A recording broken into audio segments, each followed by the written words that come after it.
Doon ako'y nakita mga kagalan nga video sa usa ka CFD. Kining ilang debater nga si Paul Alima.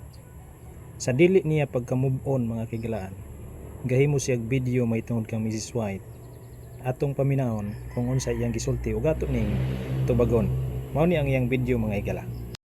13-3 ka mga hinungdan nga dili kasaligan ang pagtuon ni Ellen Goldwhite ni ining Daniel Kapitulo 7 versikulo 25. So inyong nabati, matud niya 13-3 ka mga hinungdan nganong dili katuohan ang interpretation ni Mrs. White sa Daniel 7:25 atong paminahon ug unsa kini nga mga hinungdan. Ang una, tungod kay kining si Ellen Goldwhite, doon na kini experience sa iyang kinabuhi nga naapektuhan ang iyang ulo. Dini sa ilang librong napakusog. Kini nga libro ipatik sa Philippine Bible House o ubos sa pinasahi ang kasabutan sa Review and Herald Publishing Association o gitampuhan kini sa kapin sa 165 ka mga health professionals. Unsa may ilang giingon dinhi sa pahina 16, libro ni sa mga Seventh Adventist Church og dili kini atake kay dili man atong personal kundi nagsumikad man mismo sa source sa Seventh Adventist Church.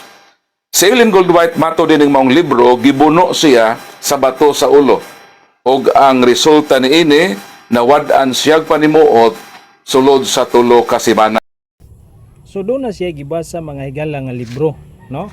Pakusog matud pa niya og aprobado kini sa Philippine Bible Society. Pinasikad sa pagigumboya sa Philippine Publishing House.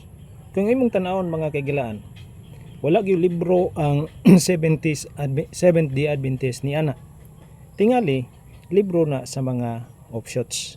Gigamit niya aron lamang ikapangatake sa iglesia. Unsa to iyang giingon mga kaigilaan? Si Mrs. White kuno dunay problema. Diin nabangga or nabuno ang iyang ulo, but ipasabot sa nabuno mga kaigilaan. Naigo ang iyang ulo tungod kay naglabay-labay kuno kini. Sayop na lang daan nga libro mga kaigilaan. Og timailhan nga dili gyud kana iya sa Seventh-day Adventist. Nay libro nga amo gyud iya sa Seventh-day Adventist og kini siya sa Philippine Publishing House gyud. Og ang uluhan ani Reflecting for Christ. Og niya dinhi ang kasaysayan ni Mrs. White sa unang pahina. Ang giingon dinhi mga kaigilaan, niadtong 1836 si Mrs. White broke his nose. Dili sa ulo na igo kung dili sa iyang ilong. So, wala maapektahi ang ulo mga kaigilaan tungod kay sa ilong lamang siya naigo sa pagdula-dula nila glabay sa bato. Usa na kasayop o usa na lamang mga kaigilaan nga dili katuohan kining gisulti ni Paul Alima, no? Dili sourceable, dili legit nga libro, mao bitaw nga wala niya i-post lahi sa libro karon nga iyang ipakita or sa leksyon mga kaigilaan. Mo na nga ang dili katuohan kining tawhana mga kaigilaan kay si Mrs. White katuohan yun tungod sa kadaghang libro nga iyang nasulat, mas daghan pa sa mga pari ninyo, no? Mo na higala ug lunlon ka matuoran nga gamit karon sa daghang mga health practitioner. Ato pong paminahon ang sunod niyang atake mga higala. So kining sinulat ni Ellen G. White, kining iyang pagbasa-basa sa Biblia, bunga kini sa paglabad sa iyang ulo. Kay mato dinhi maglabad ang iyang ulo kung mopugos siya og basa. Sa inyong nabati mga higala, no, ang pagbasa-basa ko ng Mrs. White, bungas paglabad sa iyang ulo. No? Dili ka na bungas paglabad sa iyang ulo, mga kaigalaan.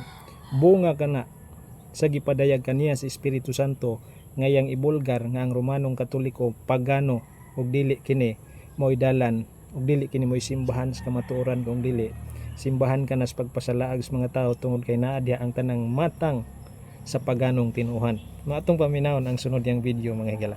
Mas kasaligan gyud kadtong mga Bible scholars nga makuting nag-utingkay sa mga panid sa balaang kasulatan. Ikatulong prueba nga dili kasaligan ang pagsabot ni Ellen Goldwhite dinhi sa ilang basahon nga Adult Sabbath School Bible Study Guide Enero to Marso nga isyu 2009. Ang gasa sa tagna diha sa kasulatan ug ang kasaysayan sa Adventista. Dinhi sa pahina 50 mao kini ang atong mabasa. Nakahimog mga sayo si Mrs. White. Inyong nabati mga gilaan. Atong tan-awon mga kaigsunan, no? Kanang iyang giingon nga Adult Bible Sabbath School, kanang iyang gigunitan sa pahina 50 kung husto ba ang iyang gibasa.